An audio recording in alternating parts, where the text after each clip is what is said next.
आप देख रहे हैं न्यूज 24। आपके साथ मैं हूं ज्योत्सना बेदी। तो इस वक्त की बड़ी खबर पर हम लगातार बने हुए हैं। डिग्री विवाद में केंद्रीय मंत्री स्मृति ईरानी को बड़ा झटका लगा है। आपको बता दें, दिल्ली की पटियाला हाउस कोर्ट ने माना है कि ये मामला सुनवाई लायक है। पटियाला हाउस कोर्ट ने इस मामले में याचिकाकर्ता से सबूत मांगे हैं। आपको बता दें कि स्मृति ईरानी पर चुनावी हलफनामे में डिग्री की गलत जानकारी देने के आरोप हैं, जिसके खिलाफ याचिका डाली गई थी।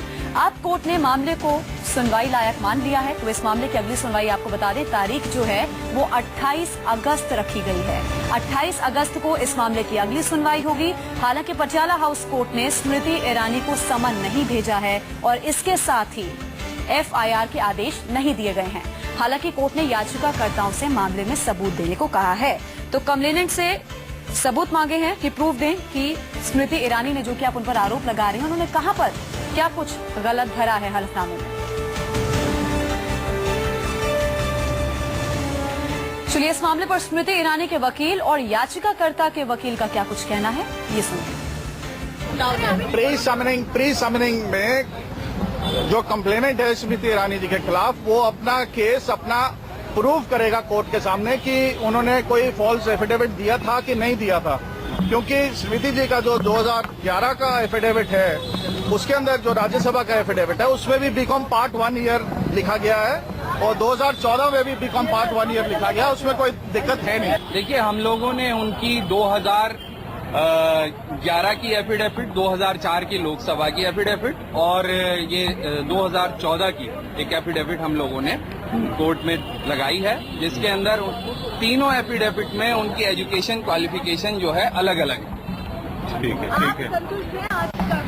जी, कोर्ट का फैसला बहुत सकारात्मक है। हम पूरी तरह से संतुष्ट हैं और उम्मीद करते हैं कि आगे भी जो है कोर्ट सही फैसला ले और जनता तक सही जवाब पहुंचे। कंक्लूजन को अभी इतनी जल्दी डिफाइन कर देना मेरे ख्याल से सही नहीं है, लेकिन मैं एक बात कहना चाहूंगा कि अनपढ़ होना कोई बुरी बात नहीं है, एजुकेशन क्वालिफिकेशन कम होना कोई, कंक्लूजन को अभी इतनी जल्दी डिफाइन कर देना मेरे ख्याल से सही नहीं है, लेकिन मैं एक बात कहना चाहूंगा कि अनपढ़ होना कोई बुरी बात नहीं है, एजुकेशन क्वालिफिकेशन कम होना कोई बुरी बात नहीं है, लेकिन गलत बयान देना और HRD मिनिस्ट्री होल्ड करते हुए उनकी खुद की शिक्षा और शैक्षिक योग्यता पे सवालिया निशान होना, ये एक बहुत बड़ा सवाल है। जनता को उन्हें इसका जवाब देना पड़ेगा। तो स्टूडियो में हमारे साथ इनपुट एडिटर सुकेश रंजन मौजूद हैं और साथ साथ पटियाला हाउस कोर्ट के बाहर से मेरे वरिष्ठ सहयोगी प्रभाकर मिश्रा मौजूद हैं। उनसे बातचीत करेंगे। फिलहाल पहले आप रिपोर्ट देखिए कि स्मृति ईरानी से जुड़ा आखिर पूरा मामला क्या है।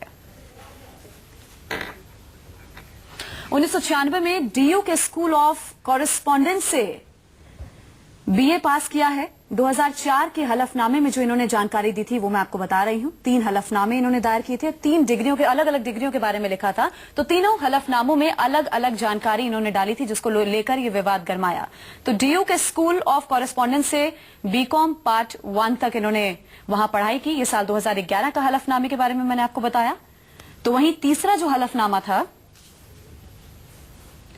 2014 का जो हलफनामा था कि दिल्ली यूनिवर्सिटी के स्कूल ऑफ ओपन लर्निंग से बीकॉम पार्ट 1 तक पढ़ाई की है। तो सुकेश रंजन, इनपुट एडिटर, लगातार हमारे साथ बने हुए स्टूडियो में हमारे साथ मौजूद है। उनसे बातचीत करते हैं। जी सुकेश जी, कितनी बड़ी राहत स्मृति ईरानी के लिए मानी जाए? राहत, ये बहुत बड़ी मुश्किल में फंस गई हैं स्मृति ईरानी अगर कहा जाए, क्योंकि नरेंद्र मोदी सरकार में वो HRD मिनिस्टर हैं और उनके अगर 3 हलफनामे हैं और वो अलग अलग हैं तो विपक्ष जवाब मांगेगा। जबकि कोर्ट ने ये मान लिया है प्राइमा फेसाई की मेंटेनेबल है, इस पे बहस होनी चाहिए। इस पे 28 तारीख की सुनवाई का डेट भी लगा दिया है। प्रभाकर हमारे साथ हैं। प्रभाकर, अब जरा तफसील से बताइए लोगों को कि ये 3 हलफनामे उन्होंने दिए थे और जिसपे विवाद था। कोर्ट ने प्राइमा फेसाई प्रथम दृष्टया कोर्ट को लगता है कि उन्हें इस बात का जवाब देना चाहिए। क्या ये स्मृति ईरानी को प्रूव करना है या फिर कंप्लेनेंट ये बताएगा कि आप साबित करिए कि स्मृति ईरानी कैसे गलत है? देखिए सुकेश जी, पहली बात तो ये कि जो 28 तारीख को आज, अच्छा प्रभाकर आपसे बात करूंगा। प्रभाकर आपसे बात करूंगा। कुमार विश्वास आम आदमी पार्टी के हमारे साथ हैं। कुमार, स्मृति ईरानी के मामले में कोर्ट ने यह पाया है कि PIL मेंटेनेबल है। पहली प्रतिक्रिया आम आदमी पार्टी की। देखिए, राजनीतिक जीवन में जो शुचिता है और पारदर्शिता है, उसकी लड़ाई आम आदमी पार्टी और आम आदमी पार्टी आंदोलन ने शुरू की थी। अब चूंकि हम स्वयं एक ऐसे केस में फंस चुके हैं, इसे स्वीकार कर लेने में कोई दिक्कत नहीं है कि हमारी पार्टी के ही एक एमएलए ने जो हमको चीजें दिखाई थी, जो हमको आरटीआई दी, हालांकि कोर्ट ने अभी कोई बात मानी नहीं है, कुछ सिद्ध नहीं हुआ है, कोई निर्णय नहीं आया। सेशन कोर्ट तक ने भी केवल जमानत उन्हें देने से मना किया था, उन्हें रिमांड दे दी थी। तो एक हमने उनसे इस्तीफा तुरंत ले लिया और हमने तय किया है कि अगर उसमें कोई सा भी कोर्ट अगर संज्ञान लेगा इस तरह का, और कोई कोर्ट अगर पहली प्रतिक्रिया देगा, तो हम निश्चित रूप से एक ऐसी कार्रवाई करेंगे जो हमारी पूरी पार्टी के लिए मानक कार्रवाई कहे जाए, वो पूरी राजनीति के लिए मानक बने। ऐसे समय में शिक्षा, जो भारतीय लोकतंत्र और आस्था की रीढ़ है, जहां से बात शुरू होती है, वहां उस पद पर अगर वो हम परम विदुषी महिला जो आदरणीय मोदी जी ने अभिषिक्त की थी, जो कुल जमा 12वीं पास है, हालांकि योग्यता किसी बात का मानदंड नहीं होती, अगर उन्होंने झूठ बोला है, इस तरह के हलफनामे दिए हैं, तो उनके लिए अच्छा होगा, भारतीय शिक्षा व्यवस्था के लिए अच्छा होगा कि वे नहीं। आपकी मांग है कुमार, आपकी मांग क्या है? अभी कोर्ट ने सिर्फ इतना कहा है कि ये मेंटेनेबल है पीआईएल, इस पे चर्चा हो सकती है, इस पे बहस हो सकती है, ऐसा कहा है। आपको लगता है उनको इस्तीफा दे देना चाहिए? निश्चित रूप से सार्वजनिक जीवन की पारदर्शिता और शिक्षा मंत्रालय जैसे अहम मंत्रालय में उनके रहने का कोई अधिकार नहीं बनता, उन्हें इस्तीफा देना चाहिए, नहीं तो प्रधानमंत्री जी को लेना चाहिए। कल मुख्यमंत्री श्री अरविंद केजरीवाल ने विधानसभा में यही कहा था कि अगर तोमर के मामले में उन्होंने इस्तीफा लिया और एक शुचितापूर्ण राजनीति एक कदम आगे बढ़कर उन्होंने दिखाई, तो इस समय इसको रेसिप्रोकेट करना चाहिए। मैं तो उन सब नरपुंगवों के बारे में जानना चाहता हूं कि वो अब कब जा रहे हैं वाटर कैनन के सामने अरविंद केजरीवाल के घर पर प्रदर्शन करने के लिए। मैं उन सब महान विचारकों से संवाद करना चाहता हूं कि अब वो जरा मांग के दिखाएं। और मैं जानता हूं जब से कुमार बीजेपी ये कहे, कुमार आपको रोक रहा हूं, कुमार बीजेपी ये कहेगी कि आपके मंत्री जब गिरफ्तार हो जाते हैं तब तक आप उनको डिफेंड करते हैं, और एक मामला जिसमें कोर्ट ने सिर्फ कहा कि मेंटेनेबल है पीआईएल, तो आप कहते हैं इस्तीफा दे देना चाहिए। ये तो बड़ा दोहरा चरित्र है। शुकेश जी, पुलिस आपकी, बस्ती साहब आपके, गृह मंत्रालय आपका, 200 आदमी लेके आप एक आदमी को गिरफ्तार करने जाते हैं जो एक सदन का सदस्य है, जो मंत्री उस समय तक था, जो विधायक है। तो अभी मैं कह रहा हूं डिग्री के मामले में उन्होंने गलत जानकारी दी थी, फर्जी डिग्री लगाई थी, ये मामला दूसरा है, इन्होंने जानकारी गलत दी है। बताया सुकेश जी, आप कंफर्म है कि वो डिग्री फर्जी है क्या? बिल्कुल नहीं, मैं भी कंफर्म नहीं हूँ। हाँ, संदेह दोनों को है, मुझे भी है, आपको भी है, कोर्ट को भी है, पुलिस को भी है। तो नैतिकता बनती है कि जब तक अगर पुलिस ने उन्हें गिरफ्तार किया है तो वो मंत्री पद से बाहर रहे। मैं तो दोनों उम्मीद कर रहा हूँ 50-50%। काश की वो डिग्रियां सही निकल आए और केस फर्जी निकल आए तो हम दोबारा उन्हें वापस मंत्री पद से लेने की प्रक्रिया प्रारंभ करेंगे। हम कहेंगे इसे पार्टी में लौटा के लाइए, और अगर गलत निकले, कोर्ट संज्ञान ले, तो हम पार्टी से निकाल दें। हम एक प्रेसिडेंट खड़ा करें, निलंबित करें उनको तब तक कि वो सही होके ना आए। ऐसे ही मैं आपसे कह रहा हूं कि स्मृति ईरानी जी, कुमार हमारे साथ आरती मेहरा है, जरा पूछ लें उनसे कि आप जी, मैं इस प्रलाप में नहीं पढ़ना चाहता। मैं भारतीय जनता पार्टी के और उनके हाशिए पर पड़े हुए 3 विधायकों वाली पार्टी के संघर्ष में नहीं आना चाहता। हमारा एक तरफ आप लोकतंत्र की बात करेंगे, दूसरी तरफ आप संख्या बल की बात करेंगे। कुमार, ये कोई लोकतंत्र नहीं है। कुमार, आप 50 आदमी लेकर एक झूठी मेल के सामने पहुंच जाते हैं और हंगामा मचाते हैं। हमारा एक पंक्ति का, मैं आपके न्यूज 24 पर ये निवेदन करता हूं कि शिक्षा बहुत बड़ी जगह है। मौलाना अबुल कलाम आजाद जैसे लोग, केसी पंत, पहला रिएक्शन बीजेपी का ले लेते हैं। आप जरा फोन पे बने रहिए ना, सुन तो लीजिए क्या कह रहे हैं। आरती मेहरा हमारे साथ है। आरती जी, कांग्रेस ने कहा इस्तीफा दे देना चाहिए, आम आदमी पार्टी कह रही है इस्तीफा दे देना चाहिए, पीआईएल मेंटेनेबल है, आप क्या कह रही हैं? देखिए, कानून से ऊपर कोई भी नहीं है। कानून अपना समय पे 28 तारीख की अगली डेट दी है, उस पे अपना जरूर कानून जो भी कहेगा वो हम जुडिशरी में। अब यही डेट जब अरविंद केजरीवाल ले रहे थे आरती मेहरा, तो आप लोगों को बहुत बुरा लग रहा था। अब आप कह रही हैं अगली डेट तक इंतजार करिए। फ्रॉड डिग्रियां थी भाई, वो उसको और इसको कहाँ कंपेयर कर रहे हैं आप? ऐसे डॉक्यूमेंट तो सोनिया गांधी जी ने भी दिए और हाईकोर्ट ने सुब्रमण्यम स्वामी जी को कहा कि please have a large heart, जब उन्होंने प्रोड्यूस कर दिया। चलिए उस पर बाद में बात करेंगे। आरती जी, पहले इस केस में बात कर लेते हैं। स्मृति ईरानी का मामला था, 3 हलफनामा। सुन लीजिए आज सुनना पड़ेगा। आरती जी, आज सुनना पड़ेगा, बहुत मुश्किल में है आप लोग, मैं समझ सकता हूं। आरती मेहरा जी, 3 हलफनामे उन्होंने दिए थे। कोर्ट ने कहा कि कम से कम इसकी जांच तो होगी, बहस तो होगी, ये मेंटेनेबल है। हमारे साथ कांग्रेस की प्रवक्ता शोभा ओझा है। शोभा जी, ये कह रही हैं आरती मेहरा बीजेपी की प्रवक्ता की 28 तारीख का इंतजार करिए, इस्तीफा देने की जरूरत नहीं है। देखिए, स्मृति ईरानी खुद एचआरडी मिनिस्टर हैं, जो शिक्षा की तमाम संस्थाएं उनके अधीन आती हैं, तो इसलिए बहुत जरूरी है कि वो इस्तीफा दे। जब उन्होंने पूरा मिसगाइड किया, जिस तरह से उन्होंने 3 अलग अलग एफिडेविट दिए खुद की शिक्षा को लेकर, बहुत ही दुर्भाग्यपूर्ण कि ऐसा एक व्यक्ति शिक्षा मंत्री बना हुआ है।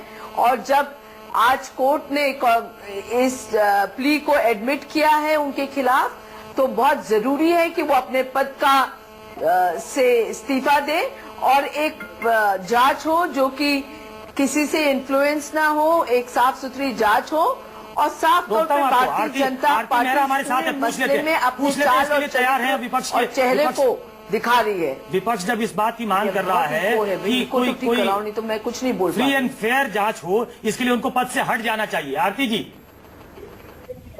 जी देखिए, बिल्कुल सिमिलर केस सोनिया गांधी जी का था और सोनिया गांधी जी के केस में इसी तरह से प्रोड्यूस किया गया था। और सुब्रमण्यम स्वामी जी को आरती जी, जब ललित मोदी का मामला आता है तब आप कहती हैं कि सिमिलर केस जो है वो रॉबर्ट वाड्रा से जब लोग जोड़ते हैं आप कहते नहीं सिमिलर नहीं था, तो आप सिमिलैरिटी ढूंढ लेती हैं हर चीज में। कानून से ऊपर तो कोई भी नहीं है। हमारा जुडिशरी सिस्टम में विश्वास है। 28 तक आप इंतजार कर लें, 28 के बाद जो भी निर्णय आएगा वो सिर माथे रहेगा, जो भी कोर्ट डिसाइड करती है। मतलब आपको नहीं लगता इतना बड़ा झटका है ये? अभी वसुंधरा, सुषमा इन लोगों से निपट रही थी आप कि इस बीच में स्मृति ईरानी आ गई। कथेरिया साहब पे पहले सवाल उठ चुका है। देखिए, अब सरकार की शिक्षा मंत्री, उनकी डिग्री के बारे में 3 हलफनामे हैं। कोर्ट कह रहा है कि ये PIL मेंटेनेबल है, इस पे बहस हो सकती है। 28 तारीख को अगली सुनवाई होगी। आप कह रही हैं उनको बने रहना चाहिए। नैतिकता का तकाजा है, हाई मॉरल ग्राउंड लेने वाली पार्टी तो कम से कम ये कहना चाहिए ना कि उनको इस्तीफा देना चाहिए। हम ले लेंगे उनसे इस्तीफा। उनको वो देश की शिक्षा मंत्री हैं, उनको बने रहने में जो एफिडेविट है उस पे बहस हो जाए, चर्चा हो जाए, मेंटेनेबल है। उसके बाद law will take its own course, क्योंकि लॉ तो बहुत पुरानी, ये कितने दिन से सुन रहा हूं मैं, law will take its own course. मैं शोभा ओझा आपके पास आऊं, मैं एक ब्रेक लेना मजबूरी है, डिसाइड करेगी। एक मजबूरी है ब्रेक लेना। आरती जी लाइन पे बने रहिए, हम आते हैं आपके पास। शोभा ओझा जी, वक्त है ब्रेक का, थोड़ा इंतजार करिए, मिलते हैं। तो स्मृति ईरानी के इस मामले को कोर्ट ने संज्ञान लिया और कोर्ट ने कहा है कि अगली सुनवाई जो है 28 अगस्त को होगी और इस मामले को सुनवाई लायक भी कोर्ट ने माना है। कांग्रेस की प्रवक्ता शोभा ओझा लगातार हमारे साथ बनी हुई है, उनसे बात करते हैं। शोभा जी, आप अपनी बात कंप्लीट कर सकते हैं, कुछ कहना चाह रही थी आप। 28 अगस्त तक का भी टाइम है और बीजेपी का रुख आपने सुन लिया है कि उनका क्या कहना है, आरती मेहरा जी का। अब आपकी पार्टी की क्या आगे स्ट्रैटेजी होगी? देखिए, साफ तौर पे शर्मनाक है कि एक देश की शिक्षा मंत्री जिसकी खुद की शिक्षा को लेके सवाल उठे हैं, जिसने खुद ने अपनी शिक्षा को लेके झूठे एफिडेविट दिए हैं और कोर्ट ने जो शिकायत हुई थी उसको सुनवाई के लिए आगे तिथि दी है। साफ तौर पे शिक्षा मंत्री अगर अपने पद से इस्तीफा नहीं देती हैं तो वो कहीं न कहीं इस पूरी जांच को इन्फ्लुएंस कर सकती हैं। और जब भारतीय जनता पार्टी तोमर वाले केस में इस्तीफा मांग रही थी, FIR दर्ज करा रही थी, तो क्यों नहीं वो अपनी शिक्षा मंत्री पे सेम यार्डस्टिक अपनाते हैं। और साफ तौर पे भारतीय जनता पार्टी का चाल चरित्र और चेहरा उजागर हो रहा है। स्मृति ईरानी ही नहीं, फर्जी सहयोगी है शिक्षा। आप जितना ग्रेव मानती है इस चार्ज को, कोर्ट कवर करते रहे। प्रभाकर, जरा उनसे पूछ लूं कि इतना ग्रेव है क्या मामला? ये PIL मेंटेनेबल है, प्रभाकर ऐसा कहा है। अब दो बड़ी पार्टियां, आम आदमी पार्टी और कांग्रेस करिए, उनको इस्तीफा देना चाहिए। क्या इतना ग्रेव चार्ज कह सकते हैं? देखिए सुकेश जी, इसको ऐसे अगर समझा जाए कि मानव संसाधन विकास मंत्री के खिलाफ अगर किसी अदालत ने, देश की अदालत ने ये माना है कि उनके खिलाफ उन्होंने जो अपने दस्तावेज लगाए हैं शिक्षा को लेकर इलेक्शन कमीशन के सामने, उसमें कुछ लोचा है, अगर आम आदमी की भाषा में कहें, अगर लोचा है और इस मामले पे सुनवाई हो सकती है, तो निश्चित तौर पर नैतिकता, अगर पार्टियां जिस तरह से कह रही हैं वो इसलिए कह रही हैं कि इस तरह का काम बीजेपी भी करती आई है। लेकिन अगर कानून की भाषा में कहें तो आज ये हुआ है कि 28 तारीख के लिए कोर्ट ने कह दिया कि जो शिकायत करता है वो और तथ्यों के साथ आए और उन तथ्यों पर अगर कोर्ट सैटिस्फाइड होता है तो उसके बाद स्मृति ईरानी को समन किया जा सकता है और उसके बाद इस मामले पे सुनवाई होगी। लेकिन अब यहाँ पर दो बातें और समझने वाली हैं, अगर हम अपने दर्शकों को समझाएं कि मामला इस तरह से बनता है कि प्रभाकर ब्रेक लेना मजबूरी है। हम पूरे दिन इस पे चर्चा करेंगे, बहुत गंभीर मामला है, ब्रेक लेना हमारी मजबूरी है। ब्रेक के लिए रुकते हैं, ब्रेक